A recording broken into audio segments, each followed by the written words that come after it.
Hey everybody, long time no see. I know some of you are probably wondering, where the hell did he go? He made a couple videos and then he just disappeared. Well, I've been busy, crazy busy, through peak season, the Christmas holiday. So as you can see right now, I am at home enjoying my toys. I'm in my garage. There's my drums that I play. I miss playing. Just got done playing them a little bit. I'm on some home time. And there's my baby. There's my baby. My Harley. I love that thing. She's awesome. Anyway, so yeah. What happened? Everybody, some of you want to know what happened? Made that last video with Crete about the orientation, the last day orientation, and the video just stopped. Okay, so all right, let me go up to my office here. Then what happened when I went down to get my truck? Just some things happened when I got there. The truck wasn't ready like it was supposed to be. Whatever, you know, always delays with something. So, hold on, let me figure this out. This lighting. So anyway, they put us in a hotel room. A couple of us drove down because that's where our trucks were at. Get down there, truck's not ready, so we get put up in a hotel. Then I get 2 loads. This was supposed to start out beautifully. They already had me pre-assigned with 2 loads. I was going to go from the terminal right up to Rome, Georgia, to Kellogg, pick up the load, take it up to Columbus, Ohio. And I was going to pick up a load, drop and hook, another load right there at the other Kellogg there, and I was going to bring it home for the weekend, and then take it out to Illinois, over by Effingham, and I was going to start my week that way. Already, my week was starting out with 1,000 miles, just within those 2.5 days, 1,000 miles. I'm like, okay, this is a good start. This is really good. I'm not waiting around. It's all going to work out. So I get my truck the next day. It wasn't as clean as it should have been, and I know that they made a big deal in orientation about, you know, make sure the truck is clean, you know, it won't smell like smoke, this, that. At that point in time, I was like, you know what, I got in the truck, it still smelled like smoke. I'm like, you know what, I'll just buy some Febreze, whatever I need to do. I need to get out of here so I can go get my load and start this thing. So I get up to Kellogg. I had to go grab 2 different trailers from Tyson, right down the street where Kellogg was at, because the original trailer that I took in failed inspection for Kellogg. They refused to load it. So called dispatch, had to go down to Tyson, switch out empties, bring another empty back, clean that one out, and then they found something wrong with that trailer. So I had to go back to Tyson and find another empty, bring it back. Finally, they took it. Then I got my paperwork, got my load. As soon as I pulled out of the gate from Kellogg, all kinds of bells and whistles on the truck started going off. I'm like, oh, great. So it had something to do with the DEF, you know, that system, you know, that whole shit. So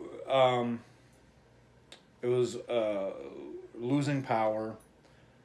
But I wasn't gonna, the truck was moving, I wasn't gonna stop for breakdown. I was not gonna sit there for hours upon hours waiting on a tow truck.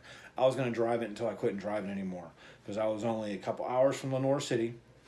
I figured out, you know what, I'm just gonna go right back there.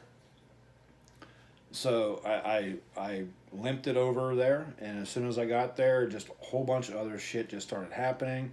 You know, it should have been a simple fix if it was the DEF system.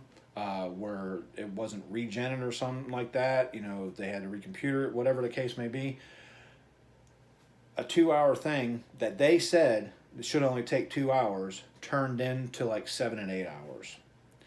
So, okay, so there goes my great weekend starting out and just completely did a 180 and is getting flushed down the toilet. So I'm pissed. You know, I'm talking on the phone with my wife this whole time, and she's getting pissed because it's like, you know, it's one bad thing after another. It's like I had just had this looming black cloud over my head when it comes to trucking. You know, I just don't understand how I've made it this far, but I soldier on, you know. So anyway, she was at the point to where she's like, you know what, you just need to find, you know, local, do whatever, because, you know, I'm not dealing with this anymore.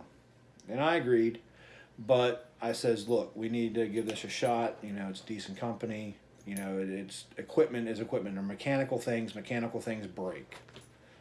You know, it's nothing the company did per se. But it's, you know, whenever something bad happens, you always focus a negative on the company. And then ironically, after that, I still stay in touch with my old boss, and he was like, "Hey, you know what? Peak season's coming up." He's like, "Are you busy? Because, you know, I could really use you. You know, home every day.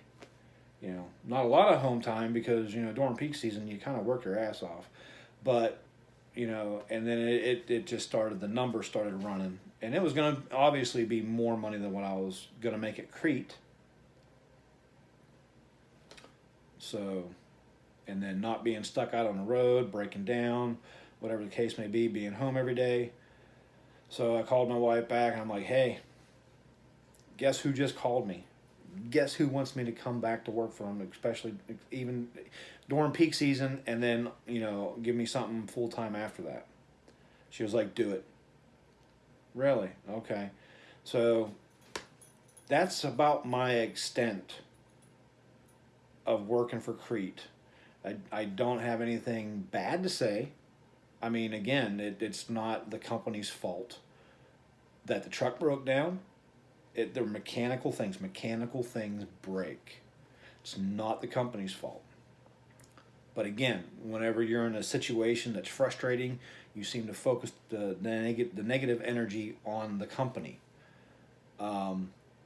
So in all fairness, I mean, I never gave Crete a chance because I had an opportunity that fell in my lap, and it was one of those opportunities that could not be passed up in all reality. Even if things were going good with Crete at that point in time, and I was driving and I was making those miles and I got that phone call, I probably would have made arrangements to get the truck turned in as soon as I could have. You know, gave them like a week's notice and got the truck turned in. But because I was broke down at the terminal back in Lenore City, where I had orientation, I was broke down.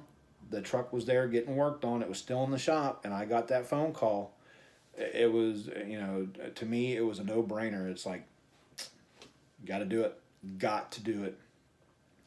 But I'm not going to ramble on too long. But anyway, I would still recommend Crete. And if anything happened to this day to where I needed a job, I know that I can call Crete and they would bring me back on, and I would feel comfortable with that because I know I experienced a little bit of what the company is through orientation. And the people I dealt with in the shop and the dispatchers on the phone, they were all great people.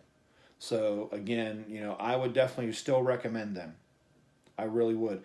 And if I needed a job, if I was in a bind, I would definitely go back to them in a heartbeat. So this is part 1 of 2. I guess we can make that way. And I guess from here, I'll make another video in a little while telling you who my boss, well, not tell you who my boss is, but where I went back to and what I'm doing now after peak with the company. It's actually a really great deal. But yeah, so anyway, I'm not going to ramble on too much longer. But still, I would definitely, to this day, still recommend Crete. Absolutely. In my opinion, one of the best companies I was at. Even though I really wasn't there. I was only there for orientation and drove about 400 miles, if that, in my truck. So technically I wasn't there, but for the short time that I was there, best company I've been at, hands down, just orientation wise, even just orientation alone, best orientation I've been to. Let's put it that way. Best orientation I've been to. So anyway, I'm going to cut this one off here, and then I got to run out and do a few things, and then I'll make another video later, part 2 of this, of where I went back to and what I'm doing. All right, tubers. Bye.